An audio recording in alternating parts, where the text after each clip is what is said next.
안녕하세요. 오늘도 사연살롱을 찾아주셔서 감사합니다. 베이커리 카페를 운영하며 아들 하나를 키우고 있는 30대 후반 여성입니다. 사람의 인생에 있어서 특히나 여자들은 더더욱 결혼을 하면 인생이 180도 바뀐다는 말을 알고는 있었지만 제 인생도 결혼을 통해 정말 많이 바뀐 것 같아요. 원래 결혼 전만 하더라도 그런 말을 듣고 그렇게 깊은 생각을 해본 적은 없었던 것 같아요. 나름대로 계획형 인간이라 뭘 시작하든 철저한 계획하에 진행하는 성격이라 결혼으로 인생이 변한다고 하더라도 제가 생각한 나이, 생각한 시기쯤 하게 될 거라고 막연하게 생각했거든요. 하지만 인생이 정말 계획대로 되지 않는다는 건 저조차도 예상치 못한 제 결혼 시기를 통해 뼈저리게 깨닫게 되었어요. 주변에서도 강박적일 정도로 계획적인 제가 그 누구보다도 무계획적으로 결혼한다는 소식을 듣고 처음엔 아무도 믿어주지 않을 정도였으니까요. 그 이유는 저와 남편 사이에 천사처럼 갑작스럽게 나타난 아들 덕분이었는데요. 무려 6개월이라는 짧은 시기 안에 생긴 아이였어요. 남편은 저희 카페가 한참 입소문 타던 시기에 저희 카페를 취재하러 온 SNS 광고 전문 회사였어요. 솔직히 말하면 남편과 연애를 하게 된 이유는 간단했어요. 늘 일에 치여 있어 누군가를 만날 여력이 없던 저에게 취재 때문이긴 했지만 제가 하나하나 신경 쓰며 만들어간 일에 관심을 가지며 서서히 다가와 부담 없이 호감을 갖게 되었거든요. 남들은 쉽게 알아봐주지 못하는 섬세한 부분까지 관심을 가져주며 일일이 감탄 어린 시선을 보내주는 점이 참 위안이 되고 고맙더라고요. 처음엔 그런 작은 호감으로 시작했지만 취재가 끝난 후에도 연락이 오며 인연을 이어가려고 노력한 남편 덕분에 금방 친해졌고 연인이 됐어요. 외모적으로도 제 스타일이었고 일하면서 제가 하는 일을 잘 알게 되고 나니 말이 통하는 부분도 많아졌어요.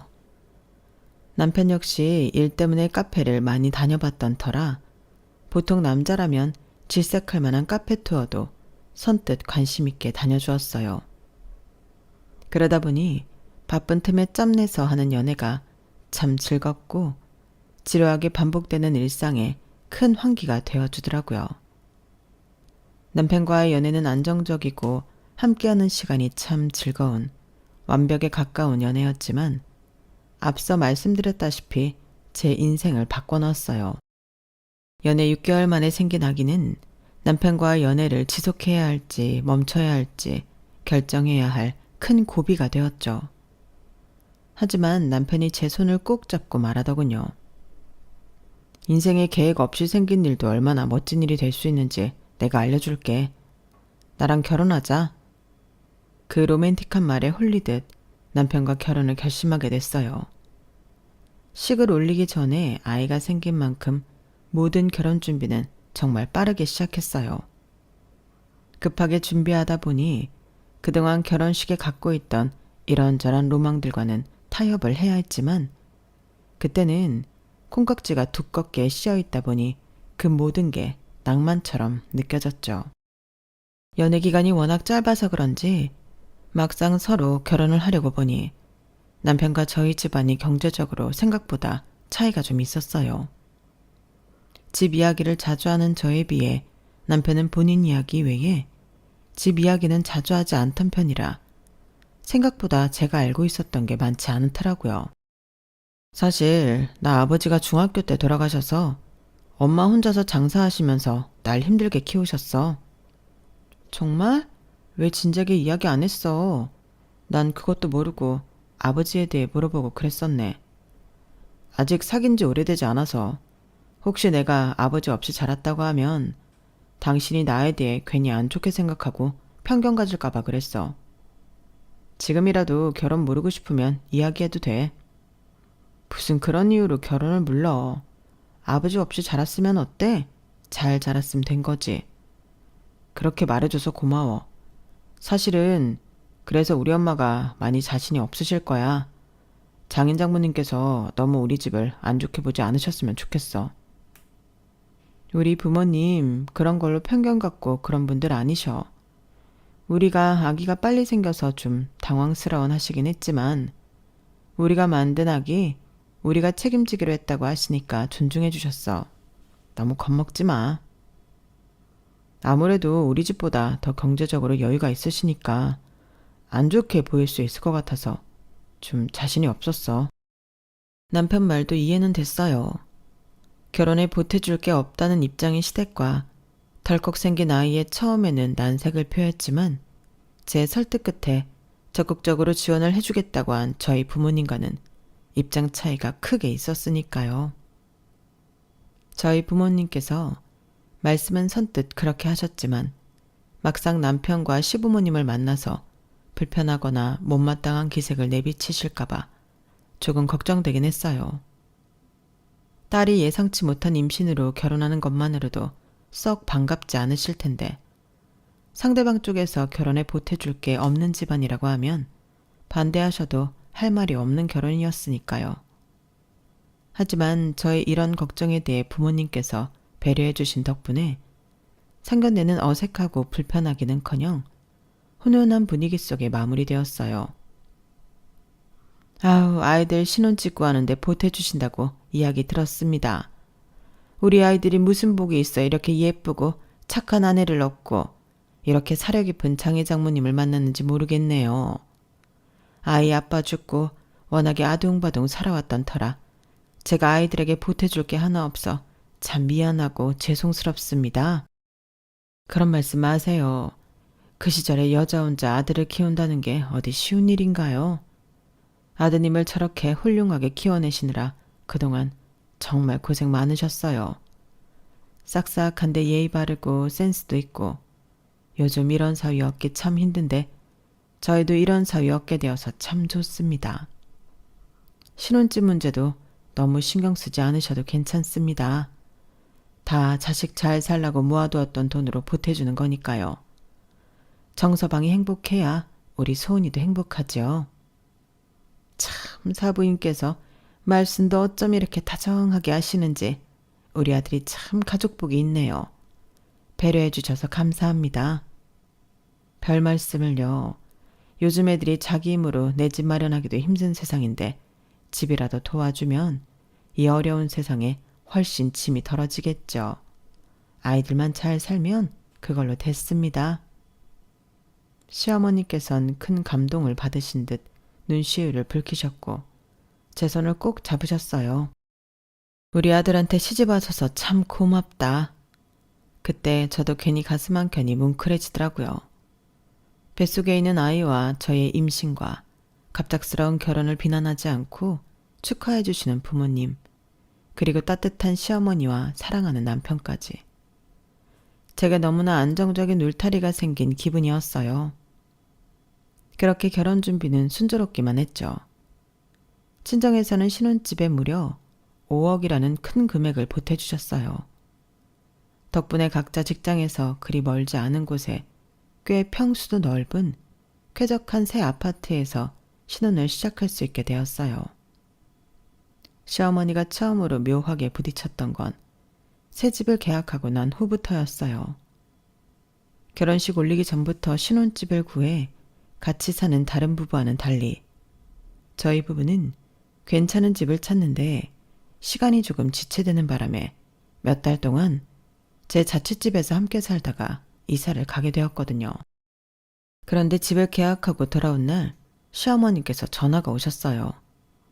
오늘 신혼집 계약한다면서? 네, 어머님. 저희 둘 다 마음에 드는 곳이어서 바로 계약했어요. 그래, 잘했다. 집 알아보느라고 고생이 많았네. 명의는 공동 명의로 했고? 네? 아, 명의는 제 명의로 했어요. 친정에서 보태준 돈에 대출도 제 이름으로 내서 명의는 제 앞으로 되어 있는 게 맞는 것 같아서 남편이랑 그렇게 얘기 나눴어요. 아, 그러니? 뭐 그것도 합리적이긴 하지만 좀 사람들 보기에 그렇지 않을까? 대뜸 전화가 와서 명의부터 확인하더니 자꾸 의도를 알 수 없는 질문만 늘어놓으시니 갑자기 등골이 쎄하더라고요. 네? 보기에 그렇다는 게 무슨 말씀이세요? 안 그래도 식장에서 사람들 보기에 우리 쪽 하객도 너무 없고 기우는 결혼하는 거 아닌가 관심도 많았을 텐데 집 명의까지 네 명이면 민재 입장에서 좀 민망스럽지 않겠니? 나도 양심이 있으니 민재 명이라고 말은 못하겠다만 웬만하면 집 명의는 남자 쪽으로 되어 있는 게 보기가 좋지. 그래도 사돈께서 보태주신 돈이 크니 민재 이름보다는 공동 명의로 하는 게 서로한테 제일 좋은 것 같은데. 그렇지 않니? 어머님, 그렇게 생각하실 수도 있겠지만 남편이랑 충분히 다 이야기 나눈 부분이라서요. 그 부분은 너무 걱정 안 하셔도 될 것 같아요. 아이고, 그럼 너랑 장인 장모님 지분이 그렇게 큰데 민재가 괜찮다고 하지 어떻게 안 괜찮다고 하겠어?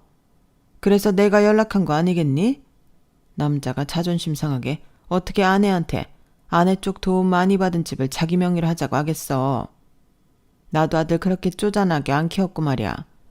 그런데 그냥 네가 말하지 않아도 알아서 남편 배려해주는 모습 보여주고 체면 세우잖니? 그럼 가정이 정말 화목해질 거란다. 그쯤 되니 더 이상 말을 이어나갈 가치를 못 느끼겠다는 생각이 들었어요. 그동안 늘 저와 친정 부모님께 고맙다, 감사하다 하셨던 분께서 갑자기 이런 이상한 데서 고집을 부리실 거라곤 상상도 못했거든요. 여기서는 좀 단호하게 말씀드릴 필요가 있다고 느꼈죠. 어머님, 그 말씀도 맞지만 이미 충분히 대화 나누고 결정한 부분이고 이미 명의도 제 이름으로 해놔서 다시 바꾸기는 좀 어려울 것 같아요. 앞으로 또 이런 일이 생길 때는 오늘 해주신 말씀 생각해서 더 깊게 상의해 볼게요. 그렇게 딱 잘라 말하니 어머님 쪽에서도 뭔가 기류를 느끼셨는지 갑자기 살짝 당황한 듯 웃으며 무마시키려고 하시더군요. 아, 그래. 명의야, 좀 살다가 바꿔도 되는 거니까. 나도 지금 당장 바꾸라고 강요한 건 아니었어. 살다 보면 남편 기도 세워주고 해야 하는 순간이 오니까 미리미리 대비를 하면 좋다는 뜻이었지. 아무튼 신혼집 얻은 거 축하한다. 이사 가면 내가 청소도 오러 갈게. 힘드신데 안 그러셔도 돼요. 입주 청소 따로 부르려고 해요. 그래도 말씀만은 감사합니다. 그렇게 그 일은 끝났어요. 통화하는 내내 불편하긴 했지만 그 통화 이후로는 어머님께서 집 명의에 대한 말씀은 일체 꺼내지 않으셔서 금방 잊어버렸어요. 어머님은 아무 일 없었단 듯이 제게 잘해주셨고 그러다 보니 마음이 바로 풀렸거든요. 집 명의는 워낙 민감한 부분이다 보니 그럴 수 있다고 스스로 합리화를 하고 넘어갔던 것 같아요. 하지만 결혼 생활이라는 게 결코 만만치만은 않더라고요. 남편과 서로에게 힘이 되어주고 아이가 태어날 미래도 상상하며 참 행복한 신혼을 보냈어요. 주변의 본인보다 경제적으로 여유 있는 집에 결혼한다며 좋아했던 친구들도 시댁 식구들과의 갈등으로 스트레스 받는 걸 보면서 항상 친정에 감사하고 저를 딸처럼 아끼는 시어머니를 보며 조금 경제적으로 여유는 없더라도 마음이 풍족한 가족을 얻은 게 참 복이라고 느꼈어요. 하지만 그땐 몰랐죠. 시어머니의 그 풍족한 마음이 저와 친정의 지갑에서 나오고 있었던 사실을요. 결혼하고 겨우 반년 차, 저희 부부가 위기를 맞으면서 조금씩 깨닫게 되었죠. 여보, 나 회사에서 잘렸어. 이번 달까지만 하자고 하네. 뭐라고? 이유가 뭔데? 나 미워한다고 했던 팀장 있지? 그 사람이 얼마나 내 욕을 하고 다녔는지 아무래도 그 사람 말만 듣고 결정한 것 같아. 이놈의 회사, 사내 정치 지긋지긋하다고 생각은 했지만 이렇게 당할 줄은 생각도 못했어. 뭐라고? 아니, 이런 법이 어딨어. 그 팀장이 나보다 훨씬 회사에 말뚝박고 있었으니 어쩔 수 없지. 그 사람 눈 밖에 나면 다 이렇게 된다고는 하더라. 그래도 그런 것 치고는 오래 다닌 것 같아. 됐어, 괜찮아, 기죽지 마. 다른 회사 가면 되지. 뭐 어때? 어차피 나도 그 인간 얘기 듣기 싫었는데 이제 안 들어도 되니까. 잘 됐네. 이직할 때도 됐고. 실업급여 받으면서 좀 쉬다가 더 좋은 회사 취직하자. 사내 정치에 휘말려 일을 그만두게 된 남편을 보면서 처음에는 크게 걱정 안 했어요. 워낙 자기 할 일 잘하던 사람이고 단순히 사이가 안 좋던 상사에 의해 그만두게 된 거였으니까요. 남편은 이직 준비를 하겠다는 명목으로 실업급여를 받는 기간 동안 쉬기로 했어요. 여보, 근데 집에서 공부만 하니까 좀 몸이 근질근질한데? 나도 남는 시간에 당신 카페 가서 일이나 좀 도울까? 에이, 뭐하러 그래. 이직 준비하는 것도 스트레스일 텐데 그럴 필요 없어. 그래도 당신은 맨날 바쁜데 나만 너무 집에서 한가하게 있는 것 같아서 미안해서. 그때 저는 2호점 오픈 준비로 한참 바쁠 때긴 했어요. 카페가 점점 유명해지다 보니 하나 더 내보고 싶다는 욕심이 들더라고요. 한참 사업을 확장하는 중이라 일손도 많이 필요하던 시기이기는 했죠. 그래? 그럼 이직 준비에 지장 안 가는 정도로만 좀 도와줄래? 사실 나도 일하는 사람을 더 뽑아야 하나 고민했거든. 당연하지. 어렸을 때 카페에서 아르바이트 하는 게 로망이었는데 결국 못 해보고 취직했거든. 이 기회에 카페 일도 배워보지 뭐. 알겠어. 그럼 그냥 짧게만 일해. 너무 집에만 있어도 우울해지니까 잠깐씩 일하면서 환기하는 것도 괜찮겠다. 그렇게 남편은 제가 2호점 개업에 열을 올리는 동안 1호점 매니저에게 일을 배우기 시작했어요.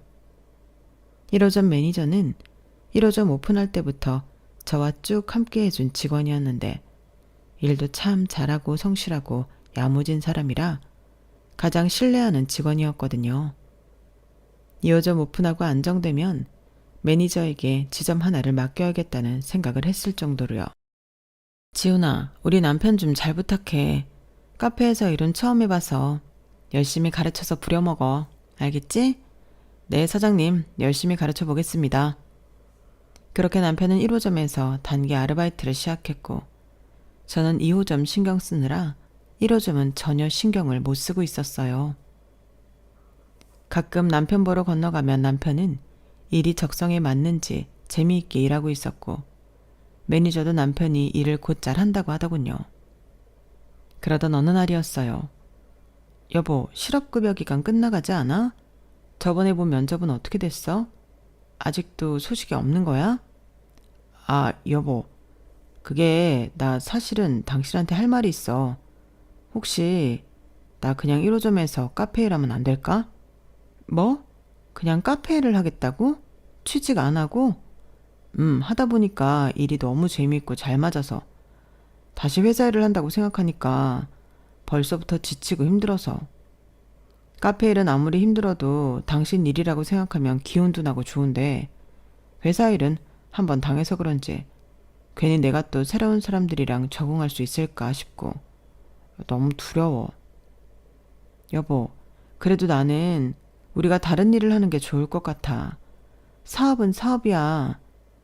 잘 되면 좋지만 안 될 경우엔 어떡해?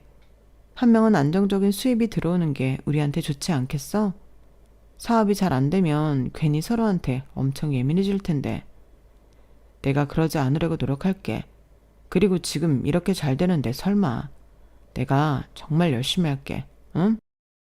그래도 나는 반대야. 다른 건 몰라도 난 당신이 사업하는 사람이었다면 결혼 안 했을 거야. 당신이 사업 초기 단계부터 일을 해본 게 아니라서 그런 소리를 할 수 있는 거야. 그럼 나보고 다시 그런 양아치 같은 인간들 바글바글한 광고업계로 돌아가라고? 내가 그렇게 모함당해서 회사에서 쫓겨나는 걸 봤으면서? 그 팀장, 이 회사 저 회사 옮겨 다녀서 인맥도 많아. 내가 취직하려고 할 때마다 해방 놓는 게 아니면 내가 왜 아직도 아무 회사도 못 붙었겠냐고. 그냥 나를 이 업계에 발 못 붙이게 하고 있는 거라니까? 이러면 안 되는데 싶으면서도 남편이 너무 억울한 듯 말하니까 마음이 흔들렸어요. 그렇게 3달간 냉전이 이어졌어요. 저는 남편이 제 사업에 합류하는 건 절대 반대인 입장이었고 남편은 카페 일 외엔 하고 싶은 게 없다는 입장이었죠. 하루는 너무 우울해하는 남편을 보니 마음이 쓰여 넌지시 매니저에게 물었어요. 지훈아, 우리 남편 일 좀 곧 잘하니? 네, 정말 열심히 하세요. 일에 애정이 있는 게 보이세요. 그래? 네, 원래 카페 일에 관심이 많으셨다고 하더라고요. 일 배우는 속도도 빠르고 꼼꼼하세요. 계속 쭉 같이 일한다고 생각하면 괜찮겠어? 그럼요. 주저없이 대답하는 매니저를 보면서 내심 속으로는 미안한 마음이 들었어요. 사실 말이 괜찮은 거지 사장 남편과 일하는 게 마냥 편하지만은 않을 거란 생각이 들었거든요. 그렇다고 남편을 제가 있는 2호점에 데리고 와 하루 종일 붙어서 일하는 건 부담이 되더라고요. 차라리 일하는 시간 동안은 떨어져 있는 게 나을 수도 있겠다는 생각이 들었죠. 그래서 오랜 고민 끝에 결국 결론을 내렸어요. 여보, 그럼 계속 1호점에서 일해봐. 지훈 매니저한테 잘 배우고 정직원으로 채용해 줄게. 정말? 여보, 너무 고마워. 내가 앞으로도 정말 열심히 일할게.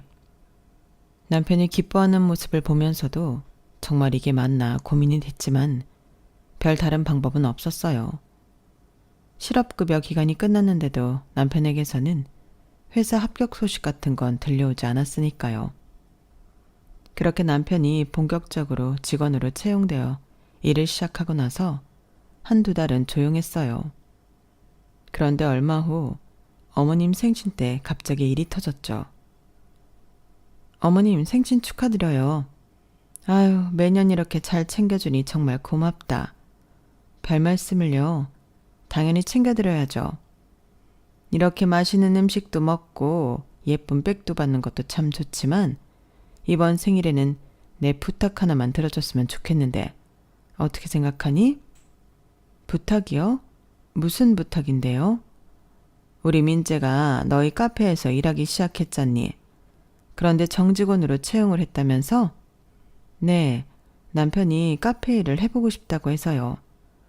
내가 생각을 해봤는데 네 체면도 그렇고 민재 체면도 그렇고 좀 아내가 일하는 카페 정직원으로 일한다고 하면 너무 좀 그렇지 않니? 너도 어디 가서 남편 무슨 일 하냐고 물었는데 내 카페 직원이야 하면 좀 그렇잖아? 솔직히 말하면 그 부분은 저도 조금씩 신경이 쓰이던 참이긴 했어요. 남편이 쉬는 걸 아는 주변 사람들이 슬슬 근황을 묻기 시작했는데 제 카페에서 일하고 있다고 말하기가 좀 꺼려지긴 하더라고요. 그래서 저도 고민이에요. 1호점에 저랑 오래 같이 일한 매니저가 있어서 매니저를 점장으로 승진시키고 이 사람한테 매니저 업무를 맡겨볼까 해요. 정말이야, 여보? 너무 경험이 부족하긴 하지만 지훈 매니저 옆에서 많이 배우면 괜찮지 않을까 해서. 아유, 그건 안 된다. 세상에, 그래도 명색의 사장 남편인데 점장이 따로 있고 매니저를 시킨다고? 저도 이 사람이 그동안 카페 일을 좀 해본 사람이면 점장 시키죠. 하지만 아직 바리스타 자격증도 못 땄고 베이킹도 이제 막 레시피 배워서 겨우 따라가는 수준이에요. 매장 운영하는 업무도 아직 잘 모르고요. 아유, 그거야 일 배워가면 하면 되는 거지. 그렇다고 어떻게 남편을 그렇게 말단부터 올라가게 하니? 가족 사업이라는 게 왜 좋은 거겠어? 너무 그렇게 냉정하게 굴지 말고 이것만큼은 내 말 들었으면 좋겠다. 아무리 내가 보잘것없는 시어머니라고 해도 이 정도 부탁은 들어줄 수 있지 않니? 어머님, 무슨 말씀을 그렇게 하세요? 이건 그냥 제 영업 철칙이랑 안 맞아서 고민한 거예요. 이렇게 최단기간에 매니저를 올리는 것만 해도 정말 큰 결심한 거예요. 나도 네가 일으킨 사업이니 평소라면 네 의견 정말 존중하겠지만 세상 사는데 체면이라는 것도 얼마나 중요한데 직원들이 사장 남편인 거 다 아는데 매니저라고 하면 얼마나 깔보겠니? 나중에 자리 잡고 하면 어차피 다 같이 하게 될 텐데 자리만이라도 미리 승진시켜 놓으면 직원들 보기에도 이상하지 않지. 네 주위에 말하기에도 그럴듯하고 너도 곧 아이가 태어나면 당분간 자리를 비워야 하지 않니? 엄마 말씀이 맞기는 해. 보통 카페 일한다고 하면 아르바이트 한다고 생각하는 사람도 많고 나한테 맡겨주면 나 정말 일 열심히 배워서 잘할게. 여보, 지훈 매니저도 있으니까 걱정 없잖아. 애 키울 생각하면 더더욱 그렇고. 아이 얘기까지 나오니 정말 고민이 되더라고요. 결국 긴 고민 끝에 남편에게 1호점을 맡기기로 했어요. 미안해요. 지훈 매니저를 빨리 승진시켜줘야 하는데 나중에 2호점 안정되면 매니저님 여기로 부를 테니까 남편 교육 좀 잘 부탁해요. 걱정 마세요, 사장님. 그렇게 매니저에게 남편 교육을 맡기고 남편을 점장자리에 앉혔어요. 다행히 1호점 매출은 흔들림 없이 그럭저럭 괜찮게 나왔고 지훈 매니저도 별다른 불평이 없었기에 1호점은 그렇게 잘 돌아가는 줄로만 알았어요. 남편을 점장 자리에 앉히고 얼마 안 있다 예정일보다 더 이른 날짜에 갑작스럽게 아이를 낳게 됐어요. 아이가 태어나고 2년 정도는 가게를 매니저와 남편에게 맡기고 집에서 아이만 돌보기로 했어요. 아이를 낳고 나니 가게를 남편이 봐주고 있다는 게 묘하게 안심이 되더라고요. 하지만 아이가 100일을 넘기고 나서부터 가게 매출이 눈에 띄게 줄고 있는 게 보이더라고요. 뭐가 문제인지 개입하려고 해도 남편은 조금만 기다려봐라. 요즘 경기가 좋지 않아서 그렇다는 말로 저를 안심시키려고만 하고 어떤 해결책을 내지는 않았어요. 그러다 보니 답답해서 못 견디겠더군요. 결국 아이 돌을 치르고 나서 바로 일에 복귀하기로 결정했어요. 아이를 맡기기 위해 시터를 알아보고 있던 도중에 시어머니께서 연락이 오더라고요. 며느라, 아이 돌봐줄 사람 구한다면서? 아직 너무 어린데 아이를 다른 사람 손에 맡기는 건 좀 그렇지 않니? 저도 신경이 쓰이기는 한데 가게 매출이 좀 안 좋은 상황이라서 현장에서 파악해보는 게 좋을 것 같아서요. 그렇다고 친정 도움받기에는 저희 엄마께서도 갤러리 일 때문에 바쁘셔서 부탁하기 어려운 상황이라. 아우, 뭐가 걱정이야. 놀고 있는 내가 있는데 애를 봐줘도 피가 섞인 할머니가 봐주는 게 낫지. 걱정 말고 나한테 맡겨. 네? 어머님 너무 힘들지 않으실까요? 무리하지 않으셔도 돼요. 남한테 돈 주고 맡길 바엔 내가 낫지 않겠니? 시트도 엄청 비싸던데. 나한테 맡기면 그 돈도 긋고 좋잖아. 시터 잘못 구하면 괜히 애한테 무슨 짓 할지도 모르고 불안해서 남한테 애를 어떻게 맡기니? 어머님이 맡아주신다고 하면 너무 감사하죠. 저희가 용돈은 넉넉하게 챙겨드릴게요. 어? 아니야. 내가 무슨 돈 받으려고 하니? 그 돈 아껴주려고 하는 거지. 어차피 시터 썼으면 나갈 돈인데 아예 맨입으로 봐달라고는 못하죠. 감사하고 죄송해서 그런 거니까 받아주세요. 그렇게 어머님께서 아이를 봐주기 시작하셨어요. 막상 아이를 맡기고 현장에 뛰어드니 매장에 왜 그렇게 매출이 안 나왔는지 알겠더라고요.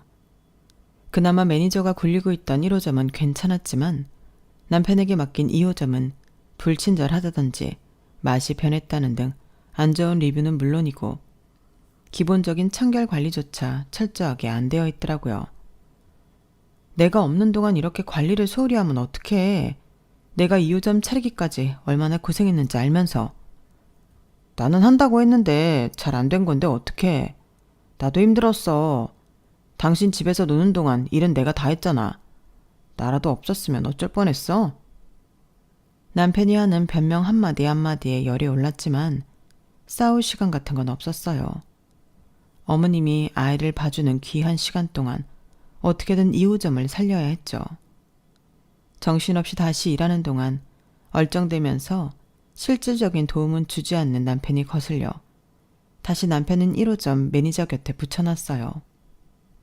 처음부터 다시 시작하는 기분이 들었지만 그래도 오랜만에 다시 일을 시작하니 나름대로 기분이 괜찮더라고요.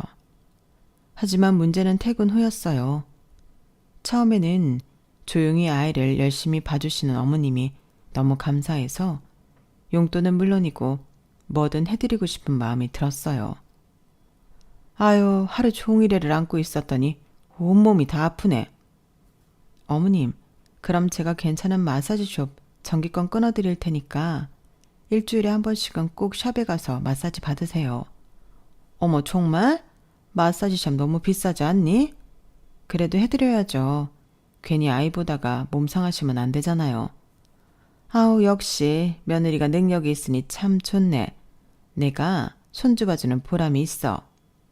며느라, 내가 너희 집 부엌은 좀 낯설어서 매일 우리 집에서 이유식을 만들어 오잖니?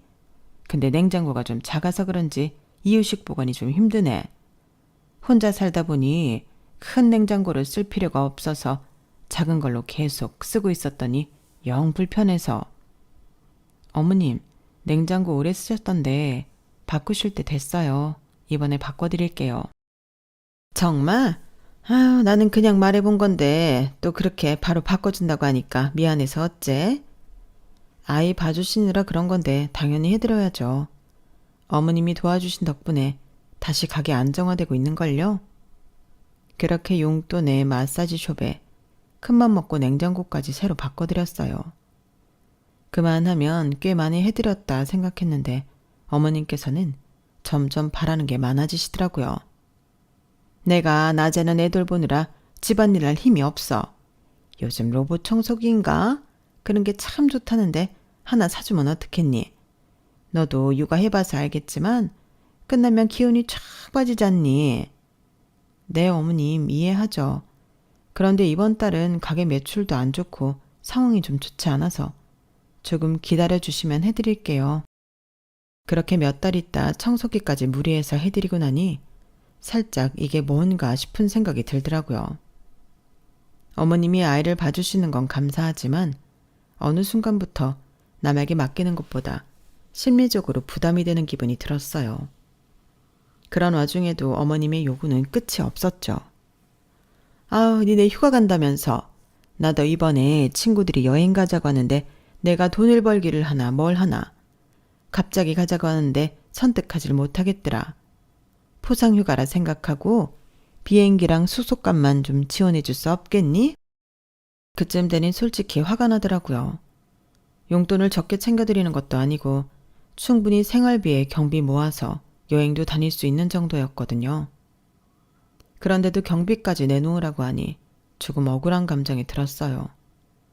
여보, 어머님 너무하신 거 아니야? 좋은 마음으로 아이 봐주시는 건 알겠지만 여행 경비까진 솔직히 너무 벅찬 것 같아.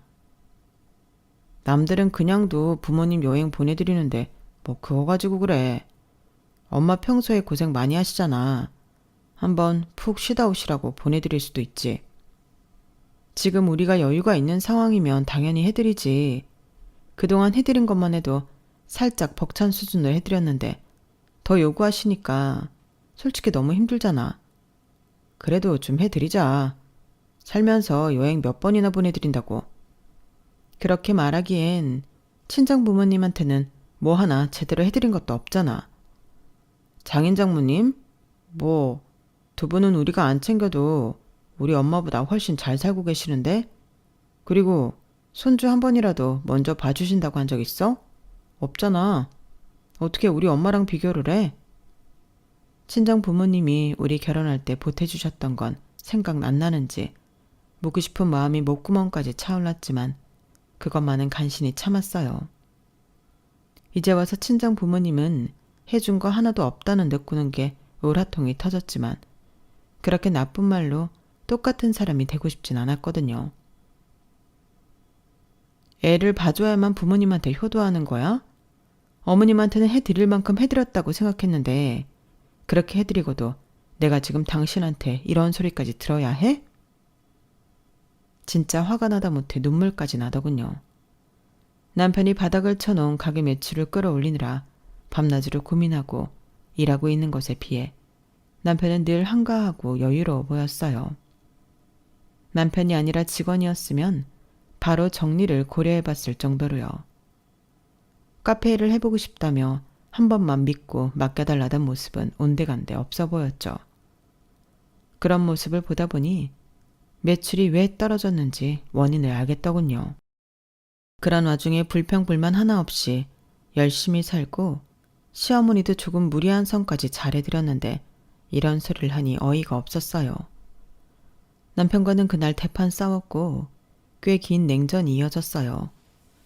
저랑 사이가 좋지 않다는 핑계로 남편은 육아에서도 완전히 손을 떼버렸고 시어머니도 그 사실을 아시는지 저를 냉정하게 대하시더군요. 출근해서도 퇴근해서도 마음 편할 날이 없이 그렇게 시간이 흐르고 있을 때였어요. 소은아, 큰일이다. 네 엄마가 쓰러져서 지금 응급실에 가고 있는 중이다. 한참 바쁘게 일하고 있던 점심시간, 아빠께서 떨리는 목소리로 전화가 오셨어요. 깜짝 놀라 달려가 보니 엄마께서 뇌경색으로 쓰러지셨다고 하더라고요.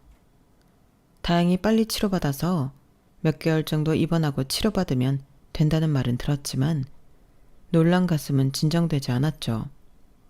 남편은 그 와중에도 둘 다 자리를 비우면 어쩌냐는 핑계로 병원에 오지도 않았어요.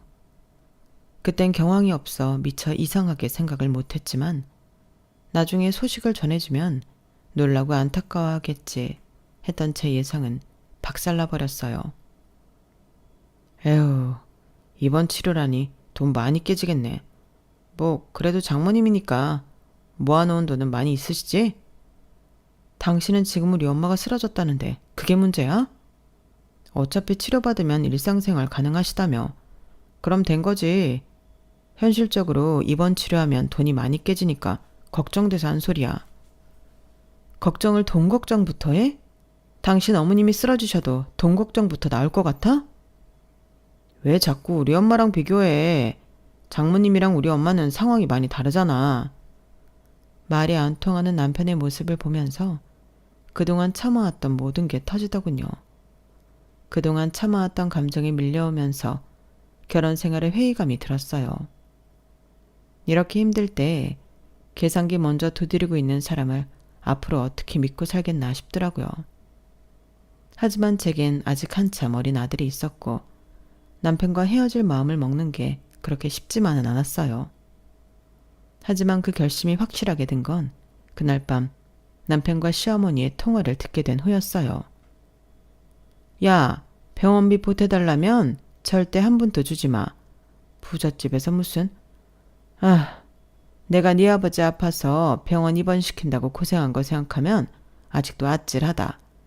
그 병원비 혹시나 니네가 부담하기라도 하면 니네도 형편 완전히 기울어버린다. 확실하게 손 떼. 알겠지? 무슨 깡인지 스피커폰으로 통화하던 중 시어머니의 목소리를 제대로 들어버리고 말았죠. 남편도 시어머니가 그렇게 신랄하게 대답할 줄은 미처 몰랐던 모양인지 제 얼굴을 보더니 굳더군요. 그래, 이혼하자. 나도 더 이상은 못 해먹겠다. 우리 집이 무슨 물주야?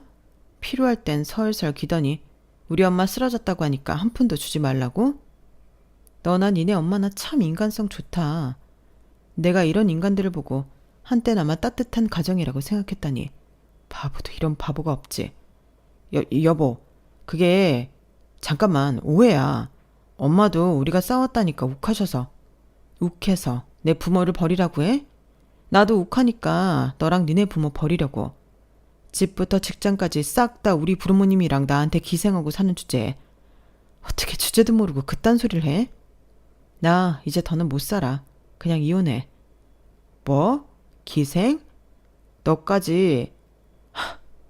너 이때까지 나랑 엄마를 그렇게 생각하고 있었어? 당장 사과 안 해? 사과는 무슨 사과. 너 같은 인간 믿고 결혼한 내가 바보다. 우리 부모님이 널 그렇게 믿어주셨는데 그걸 배신해? 이혼하자고. 그래 뭐 이혼하자고 하면 내가 무서워할까봐? 하자 해. 자존심도 강하고 욱하는 성격인 남편은 결국 순순히 이혼을 했어요. 저로서는 정말 다행인 일이었죠.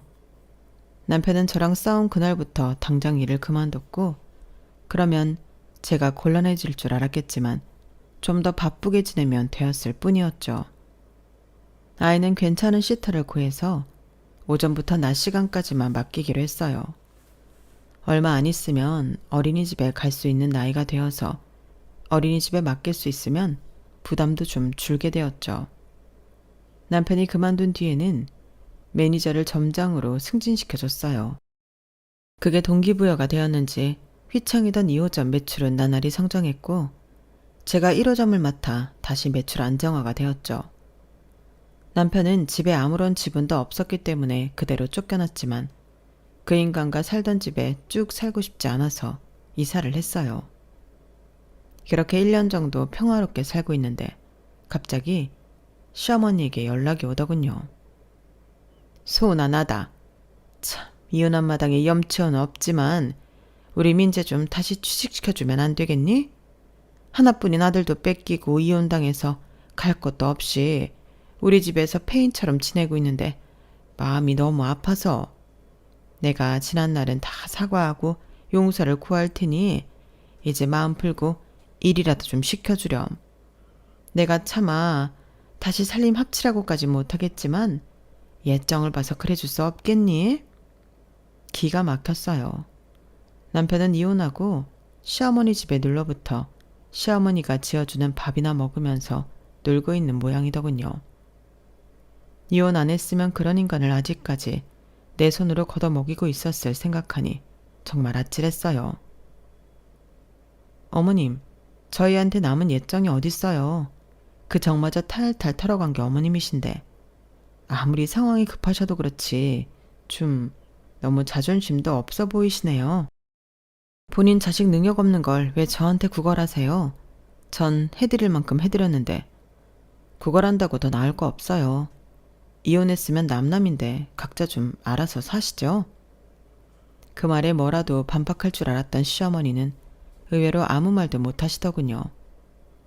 마지막 남아있는 양심은 있는 모양이었어요. 그동안 하고 싶어도 못하고 살았던 말을 직접 뱉으니 어찌나 속이 시원하든지. 그러게 잘해줄 때 서로 잘했으면 얼마나 좋았을까? 그런 생각이 들더군요. 잘해드리고 나서 돌아온 결과가 이혼이었을 때는 후회가 막심했지만 막상 이렇게 시간이 지나고 보니 그 상황에 최선을 다한 것이 참 잘했다는 생각이 들어요. 이렇게 헤어지고 나서 후회하는 것보단 그때 잘하고 나니 내 자신에게 떳떳하고 더 미련 없이 헤어질 수 있더라고요. 그렇게 제 인생 최고의 복수는 나름대로 우아하게 끝이 났어요. 행복할 일만 남은 것 같아요. 앞으로도 제 자식과 더 잘 살 수 있겠죠? 들어주셔서 감사합니다. 다들 행복하세요. 여러분, 사연 댓글에 응원과 현명한 조언 부탁드려요. 좋아요와 구독은 저에게 큰 힘이 됩니다. 오늘도 좋은 일 가득하세요.